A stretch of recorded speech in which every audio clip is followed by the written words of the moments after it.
Multiple former NFL players and coaches called out and questioned the Baltimore Ravens after their brutal loss to the Patriots in Week 16, and they were not wrong.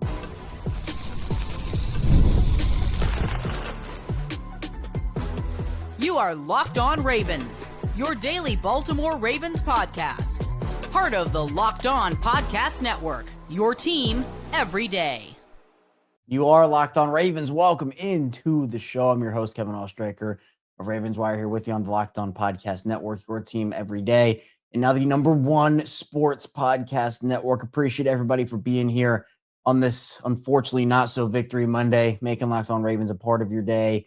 And thanks so much to all the everydayers, the first-time listeners. If you're somewhere in the middle, thank you as well. We have 5 days a week plus more of daily Ravens coverage, win, lose, or tie, season, off season, regardless here, 365, we have you covered here with Baltimore Ravens coverage and content. Jam-packed episode today as the Ravens did not beat the Patriots in Week 16. Their playoff chances took a major hit, and multiple former NFL players as well as coaches called out and questioned this Ravens team for their decisions and just the future of this Ravens team. So we'll talk about that over the course of the show. In the first segment, we'll talk about a former NFL defensive back and former coach questioning Baltimore. In the second part of the show, we'll talk about what a former Baltimore Ravens tight end had to say about the Ravens. And finally, we'll dive into a Ravens and Patriots recap, just talk about some general things as well, and also just status updates for Lamar Jackson as we have them and other things along those lines. Today's episode of Locked On Ravens is brought to you by FanDuel. If you want to be right in the middle of the action this season, visit FanDuel.com and place your NFL live bets all season long. Well, Ravens fall to the Patriots in disappointing fashion, 28-24, blow a double-digit fourth-quarter lead, questionable decisions all across the board. The blueprint was right there, and of course, Baltimore goes the opposite direction. And, you know, this, to me, I kind of call this the breaking point episode. I do, you know, not just for me, because I think that, you know, in terms of changes, I've known for a while the Ravens have needed to make them. We've talked about them on this show a lot.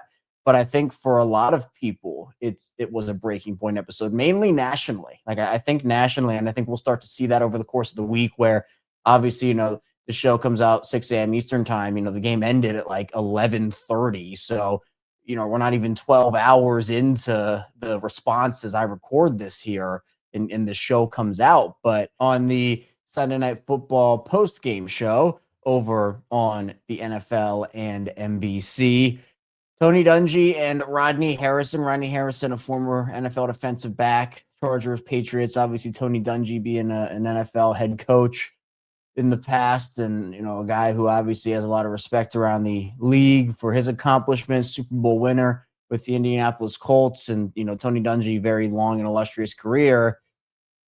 They both questioned the Ravens, and Rodney Harrison was not playing about what the Ravens have done offensively and what they did offensively, and neither was Tony Dungy. Both these guys called out Baltimore in different ways and ripped into the Ravens. So Rodney Harrison said, quote, "It was absolutely ridiculous what they did in terms of trying to run the football. How do you not have Derrick Henry on the field? That's the one guy the Patriots didn't want to tackle." And for context on this all, obviously, Derrick Henry ran all over the Patriots in this game.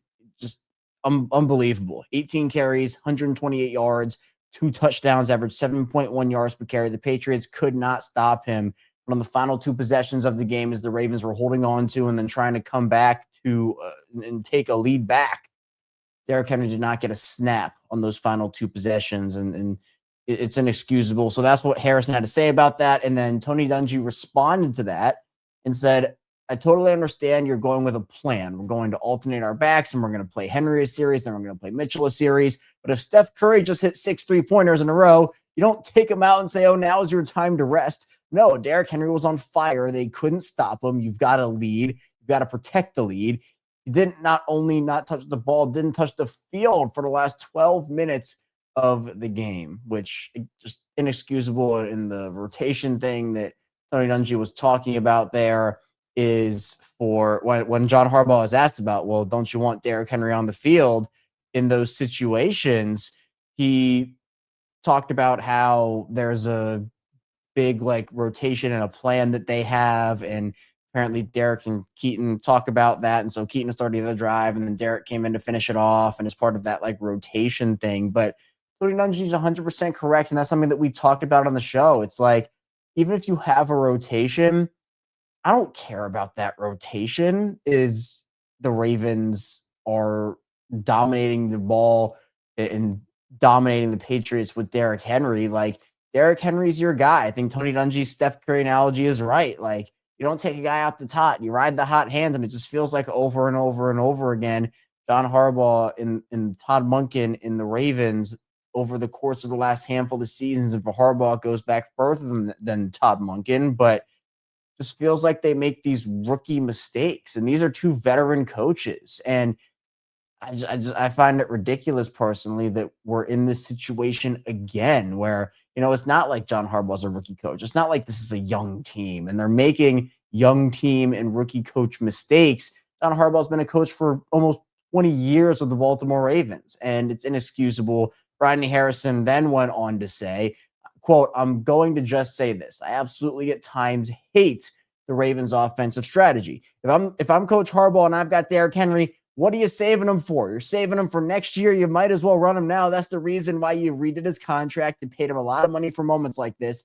They were getting 7-8 yards easy. It was easy, and he took Derrick Henry out, and it cost them the game, and it was Todd Monken, and that's the problem with the Ravens offensively." And, we talked about this on the squad show last night. Myself, Sam Njoku, former Ravens receiver Qadri Ismail, or I guess it was this morning, like very early. I think started up that show around like 12:30, 12:45 in the morning here. So again, Sunday night football, late night games, prime time. It's always late nights here on Locked On Ravens. We give you that coverage regardless, and we love doing it. I love doing it here on the show. We talked about how, like, is it Harbaugh or is it Monken? And I think it all falls back to Harbaugh because Harbaugh's the head guy. Like, if Todd Monken is doing this, if you're John Harbaugh, you are the head coach. You can say, hey, no, Derrick, get in there. Go run the football. Go lead us to a win, or go get us the lead back. It was just ridiculous, the fact that they did this, and the fact that they also had 3 timeouts. So even when they gave up the lead, it's not like the Ravens had to go like, hurry up, throw the ball to the sideline, condense your playbook. You could have run the ball and called a timeout. And with the way that the Ravens are running the football, that's what they should have done. They let the Patriots off of the hook, and it was unreal. I mean, Tony Dungy then said, quote, "I'm looking at," like, because Jack Collinsworth then asked Tony Dungy, like, what are you doing if you see Derrick Henry standing on the sideline, if you're like watching this happen? And Tony Dungy said, quote, "I'm looking over there and he's standing next to me, and I'm saying, why are you here? Are you hurt? Go back in the game." And then he talked about how he said, quote, "Even if I want to throw the ball, I'm going to put him in there and fake the ball to him." And there's been that conversation a lot too. Like, I want to go down swinging with my best players. And I get Lamar wasn't in there, and we'll talk about that as the show goes on. And there were some other circumstances as well. But, like, there's no excuse for not having Henry out there on the football field. And again, I'm sure as the week goes on, we will see a lot of different opinions and takes and topics on it. But mine is that this is the breaking point for me and for a lot of other people. And again, like, I'd been there on Harbaugh. If you've been listening to me and you're an everydayer, my stance on Harbaugh. It's, I think for the course of his tenure, I mean, he's been a good coach for Baltimore, but there are just these fatal flaws about John Harbaugh that they have not been able to overcome. And, he is a Super Bowl winning coach. He has survived for 18 seasons in the NFL, which is impossible to do, it seems like, these days. It's a really long time.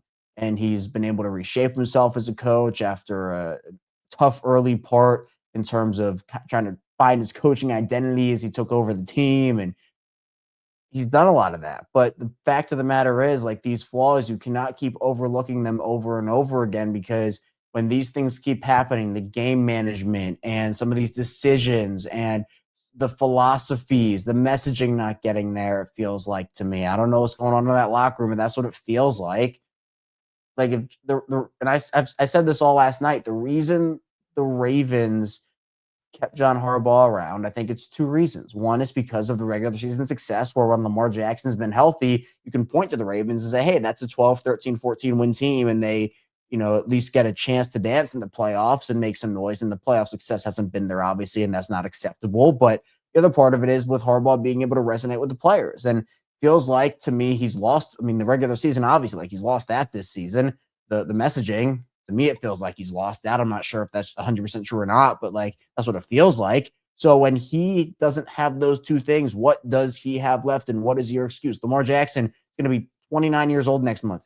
There's not a lot of time here. And, you also hear like on the broadcast, Chris Collinsworth talking about how, the quote of, do you think the Patriots have to send a thank you note to the Ravens for not putting Derrick Henry in the game for this drive? I mean, they're getting like clowned on national TV about like, this is such an obvious decision and they're not doing it. Like, look at how weird the Ravens are playing this right now. There's no way. It's gotten a lot more attention nationally. And this, to me, having this collapse happen on national TV, by the way, for the second time this season, the first one happening against Buffalo, I just, if you bring him back, what's your message to the players? What's your message to the fan base? How many coordinators do you go through? How many, different players do you go through before, if you're Steve Bisciotti or Art DeCosta, you sit down in the mirror and just say, maybe it is this guy. And John Harbaugh, 3 playoff wins in the past 10 seasons. I mean, that's not going to cut it either. There are just a lot of different things that coaches have been fired for less. And not having the guy who was your best player offensively in this game out there on the 2 biggest drives of the game is just absolutely mind-blowing. And, like Rodney Harrison, let him have it. Tony Dungy gave the analogy. And I think that both of them are right in terms of it. Tony Dungy just kept saying over and over, it didn't make sense to me. It didn't make sense to me. It didn't make sense to me either. It didn't make sense to anybody. And it's just super frustrating when your season's on the line. And that's essentially how you go out, because while the Ravens are not technically eliminated from postseason contention, this loss and the Steelers win against Detroit on Sunday did just that. And you had an opportunity to control your destiny. And now with this decision, and it's, obviously it's not just this, but it played a huge part in the game where you hamstrung yourself. You hamstrung yourself, and it's happened far too often for far too long. And a lot of people are just done with it. And I think this game on a national stage for the second time this year, I think a lot of people are kind of just ready to see John Harbaugh get out of Baltimore. Ravens fans, obviously, is who I'm talking about there, and the fan base. But a lot of people nationally are starting to see that as well. And that's their opinion, is the Ravens, they might just need a change. So coming up in the second part of the show, we'll talk about what Shannon Sharpe had to say about this team, because Shannon Sharpe also is saying that this team could need a change and a new voice. So stay tuned. Plenty coming up on Locked On Ravens. First, the show was brought to you by CarGurus. Car shopping should feel exciting, not confusing. With CarGurus, you get the confidence you deserve. They cut through all the noise so you can actually see the best deals on the cars you want, because when it comes to a big purchase, you deserve the best deal. And CarGurus makes the whole process simple by giving you real information, real deal ratings, and more listings than anyone else. You can shop the way you want. Use CarGurus deal ratings to compare cars quickly without having to guess whether the price is fair. You'll love being able to filter everything: mileage, trim, features, so you only are seeing the cars that actually fit what you need. And their price drop alerts are a lifesaver. You get notified the second a car you're watching becomes a better deal. CarGurus connects you with trusted dealerships for a transparent and hassle-free buying process. With over 4 million listings, the most of any major online automotive marketplace, you'll always find the best deal. Shop the way you want with the tools, data, and unbiased deal ratings that make it easy. Buy or sell your next car today at CarGurus.com. That's CarGurus.com, CarGurus.com. Moving along on Locked On Ravens, Kevin Oestreicher still here with you on this unfortunate not-so-victory Monday. Ravens fall to the Patriots on Sunday night. Man, their playoff chances are in the gutter right now. Playoffs do not seem to be in Baltimore's future plans here. And let's be honest, even if they did make the playoffs, I mean, they don't deserve it. They just straight up, they just don't deserve it. And I don't think they'd get very far, even if they did somehow pull off a miracle. We'll talk about that a little later as the show goes on. But thanks so much for being here on Locked On Ravens. We have 5 days a week plus more of daily Ravens coverage. So thanks for making us your first listen each and every single day here. We have the regular show Monday through Friday, 6 a.m. Eastern time. We also have bonus episodes on the weekend when there are headlines. We have watch-alongs during the games, instant reaction shows after games and after pieces of big news, plus Locked on Ravens Squad Show, myself, Sam Njoku, former Ravens receiver CarGurus. We have that twice a week. And also, if you want some add-on content, stuff I don't have time to do on the main show anymore, there's the Everydayer Club, which you have a couple different tiers you can look at. You get all access to a Locked On Discord, exclusive text access with me. We just did our second Q&A, our late night Friday Q&A. So if you want to look at those tiers, be sure you go check out the link in the description or go to the Locked On Ravens URL from the Locked On website. But let's now dive into Shannon Sharpe, who you can tell Shannon feels like this team is kind of, it feels done for Shannon. And there are a lot of different things that he talked about, but he said, quote, "It might be time for the Ravens to get a new voice." And, obviously you assume that's John Harbaugh, the voice in the locker room, and, maybe leaders, right? A lot of different voices here, maybe. But I would assume he's mainly talking about John Harbaugh. Never actually mentioned Harbaugh by name, but that's what I assume. And he said, quote, "They're getting further and further away from where they want to be. They need to go in a different direction. They've allowed this team to get old and slow. They have no pass rush. Drake Maye had all night, and he talked about how Drake Maye was just patting the ball. And it was true. Like, he had a lot of time to throw that football. He said, quote, "Marlon Humphrey's a little older now. He's not the same Marlon Humphrey that he once was." And he said, quote, "I look at the Ravens right now. I look at the Ravens, and there's not one Baltimore Ravens fan that can tell you that they have a realistic chance if they were to make the playoffs, even if Lamar came back, of getting to and winning the Super Bowl." He said, quote, "They've gotten further and further away from the Super Bowl than what they were a couple of years ago," and talked a lot about Lamar and, had some things to say about Lamar and, him not being out there. And he said, quote, "They had Lamar last year. What happened? Last year he played all the way through," and talked a lot about the defense and kind of focused on that, and said, quote, "The way this team is constructed right now with the players they have right now is, you see the team they just played, they're young as F," Shannon Sharpe said. He said, "I just don't know where the Ravens go from here. I just know the way this team is currently constructed, they're not good enough to compete for a Super Bowl. Even if Lamar runs into that phone booth and puts that cape on, that defense and the weapons he has around him, they're not good enough." And so for Shannon Sharpe, calling for changes there, saying potentially might be time for the Ravens to get a new voice, like, there's a lot that needs to happen with this team.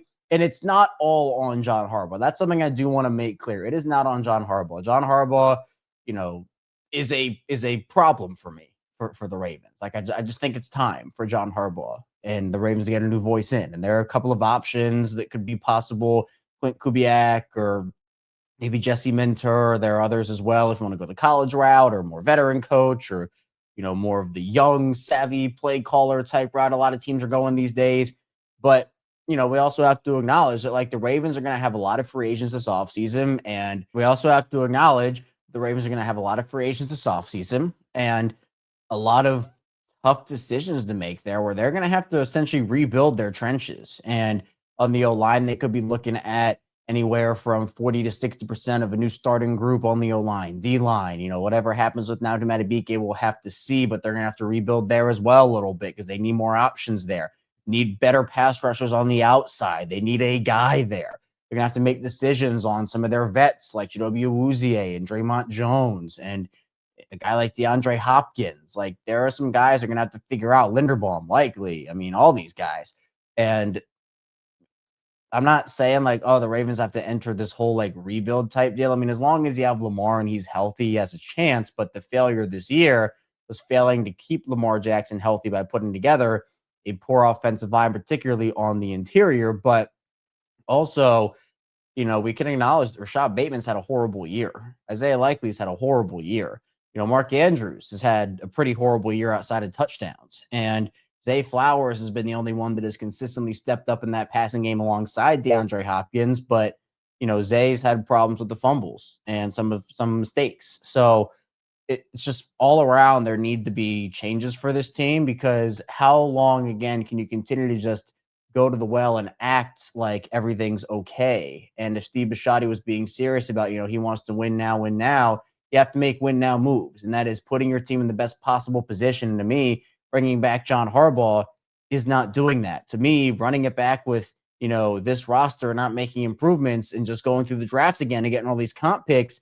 That's not it. Like, you got to get more aggressive in free agency, in my opinion. I don't care about a 5th round pick anymore, right? Like, it's great and it's worked for Baltimore, but you need to get more aggressive in bringing in guys and not caring about whether you get a 5th round pick in the formula and waiting for all these guys so you can sign them in May or whenever the comp pick formula ends. Get those guys in the building. And I like what Shannon said, because it's something that I say a lot here on this show, and I've been saying this for years, where 2023 AFC Championship game, 2024 divisional round, that's a downgrade, right? Even then it was a downgrade, and that's why I thought that Harbaugh should have been fired last year. They weren't going to do it, but that was my opinion. And this year it's like, yeah, now it's a massive step down. It's like 3 more steps down. I guess 2 technically, but even still, you can't have that with a star quarterback like Lamar Jackson. And that's why, I mean, look, I'm laughing at the Bengals right now because they're probably going to bring back Zach Taylor, apparently. And that's the worst possible decision they can make. But it's the same thing for the Ravens and John Harbaugh, where it's just like, it's time for a guy, but whether the organization is too loyal or, they feel like they can turn it around or whatever it is. And it's just, it feels so awful knowing that, like, even if the Ravens made the playoffs, like Shannon said, there's no shot that team's winning a Super Bowl. There's no shot they're even making it out of the wild card round. And it's better for them just to miss the playoffs and get the higher draft pick that they can.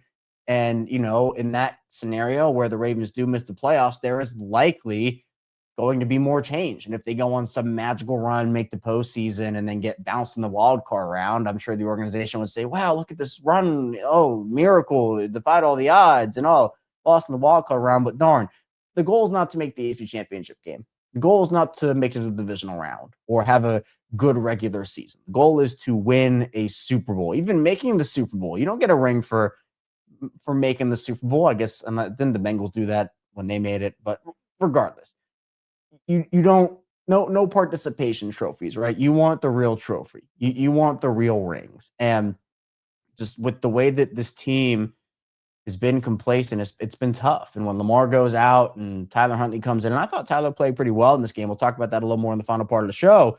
Like, you had an opportunity to win. You were up 2 scores in the 4th quarter, but the Ravens just continue to blow those leads. John Harbaugh, I believe the stat is now 18, because Josh Dubois of the AP put out the fact that John Harbaugh had 17 blown double-digit leads after week 1, so now it's 18 in the second half. After this one, it's not acceptable. And with John Harbaugh talking about, like, oh yeah, I look back and I say, yeah, that's the play call. For us, we're thrilled about it. If it doesn't work, we're not happy about it. And he said looking back, he'd rather have Derrick Henry starting the drive. Yeah, but Derrick was kind of ready for Keaton, then he was planning on coming, and you're working on this rotation. And he said, yes, on a game-winning drive, do I want Derrick Henry on the field? Sure, I do want him on the field. Well, then put him on the field. Then put him on the – you're the head coach of the Baltimore Ravens. You can make that decision. If Todd Monken doesn't have Derrick Henry on the field, you can radio up to the booth and say, hey, Derrick's going to be in on this drive. Unless Todd Monken apparently is the head coach of the Ravens, and we just don't know. Like, you're the head coach. You can make that decision, and it's infuriating to continue to, like, have John Harbaugh be like, yeah, I do want this to happen, or I do want that to happen. And I'm like, well, okay, then you're the head coach and make it happen. It just feels like there's a non-existent, like, power struggle where, John Harbaugh, like, doesn't do stuff that he wants to do, but, is there someone on the sideline that says, hey, man, you're the head coach, right? You can actually say that you want to do that and have the team do it because you're the one that has the final say. Unless he doesn't. There's some weird thing going on. It's just, to me, it's unbelievable. And, it's kind of like hindsight 2020, but it shouldn't get to that point where it's hindsight, because it is so obvious. And it is not just this situation. It is a lot of situations, whether the AFC Championship game where they only run the running back 6 times, the divisional round in 2019. Like, it feels like in these big moments, playoffs and regular season, John Harbaugh and this team just hasn't stepped up, and it's been really, really tough. So coming up in the final part of the show, we will dive into the Ravens and Patriots game a little bit, talking about a recap and a lot more coming up on Locked On Ravens. First, the show is brought to you by FanDuel. NFL Sundays move fast, one big play, and suddenly everything feels different. That's what makes live betting with FanDuel so exciting. You're not just watching the game, you're reacting to it in real time. With FanDuel, you can place bets as the action unfolds, every drive, every momentum swing, every highlight moment. Live betting is best when the game starts to shift, a receiver gets hot, a defense tightens up, or the momentum flips after a turnover. FanDuel lets you jump into the moment. Live spreads and money lines adjust instantly. Player props update as guys heat up, and you can bet next touchdown scores, drive results, totals, and more. It keeps you locked in every snap, every drive, every possibility. And for this Ravens and Patriots game, hey, if you had Derrick Henry over, if you had Derrick Henry anytime touchdown, Derrick Henry, you're probably living large over on FanDuel. So if you want to be right in the middle of the action this season, visit FanDuel.com and place your NFL live bets all season long. FanDuel, the game moves fast, and so can you. Continuing on Locked On Ravens, Kevin Oestreicher still here with you on this Monday edition of the show. Thanks so much again for being here, especially after a loss and a really tough one at that, making Locked On Ravens a part of your day and your first listen each and every single day. If you have a friend or a family member who wants daily Ravens coverage, likes the Ravens, or just wants the Ravens perspective, be sure to send them our way over on Locked On Ravens. It's the same show, both audio and video forms. Just hit 17,000 subscribers in video form. So thank you so much. On the road to 18,000 now, and in audio form, our show continues to grow each and every single day as well. So however you like to watch or listen, thank you for all of your support. Also, you can follow me on social media, Chaos34, Twitter, Instagram, TikTok, the whole 9 yards. All right, let's talk about this Ravens and Patriots game a little bit. Well, we know that Lamar Jackson went out in this game with a back injury, did not return. He finished 7 of 10 for 101 yards. The injury itself was weird. I mean, Lamar took off, had a lane, just kind of fell down a little bit. It felt like to protect himself, and got kneed in like the side rib area. And, he talked about his injury after the game and said that like it was really hard for him, and that Brian Wacker, the Baltimore Sun, noted that he said he tried to take a portal shot and then get back on the field. The pain didn't subside. That's just Rebeck noting that, for Lamar, said his goal is to play Sunday, but it's obviously too early to tell. And Jeff noting that Jackson was in visible pain, was leaning on lockers as he spoke, struggled to get dressed, grunting and grimacing the whole time. CarGurus, who obviously we have him on every week, and he's part of the squad show. He was in the locker room talking to Lamar, and he was with that group in the media, and he said that, it was like you could tell Lamar was in pain. So I don't know the situation there. I don't know if they're just going to shut him down. I don't know if the diagnosis is going to be or whatnot, but yeah, it's not great. And Lamar's dealt with a lot of injuries this year. He's been very, very banged up, and this just adds to the list. You can tell Lamar's very frustrated with this whole thing. And I mean, I would be too. Tyler Huntley comes in the game though, and I thought played well. I mean, he managed the game, didn't put the ball in harm's way, went 9 of 10, 65 yards. And like, I thought did what he was supposed to do, didn't make any reckless throws or anything that, could have hurt the team. I thought he was solid in his action, even though like those stats don't jump off of the page. I mean, completing 90% of your passes, that's pretty good. We talked about Derrick Henry, 18 for 128, 2 touchdowns. Keaton Mitchell didn't have it in this one, 9 for 13. And that's what makes, again, this rotation thing so frustrating. Like, I don't care about game flow. I don't care about any of that. And it's so disappointing to me when you have a player like Derrick Henry and he's off the field for drives at a time. And, like, it's no disrespect to guys like Rasheen Ali and obviously like Keaton. I love Keaton. You need to use your star players in the star moments, in the key moments. And it just feels like the Ravens try to get too cute over and over and over and over again. So whatever this rotation thing is, honestly, I'd scrap it. I'd scrap it and just go off what happened to the hot hand? Like what Tony Dungy was saying. We talked about that in the first part of the show. What happened to the hot hand? So just, again, ridiculous for me. Receiver-wise, Zay Flowers, and Henry obviously had the fumble as well. And I said Zay because it reminded me of the fumble. Both those guys fumbled in the game. Derrick's fumble, hasn't fumbled in a while. Obviously a really tough play. The Ravens, I am pretty sure we're going to go up 14-0 in the game if Derrick didn't fumble on that drive. But essentially what happened is he's been holding the ball a lot more secure. Patriots defender comes in and knocks his arm out to get the ball in a vulnerable state, and then another Patriots defender comes in and just punches the ball out of there. So good play by the defense, but still, like, you can't have that if you're Derrick, even still.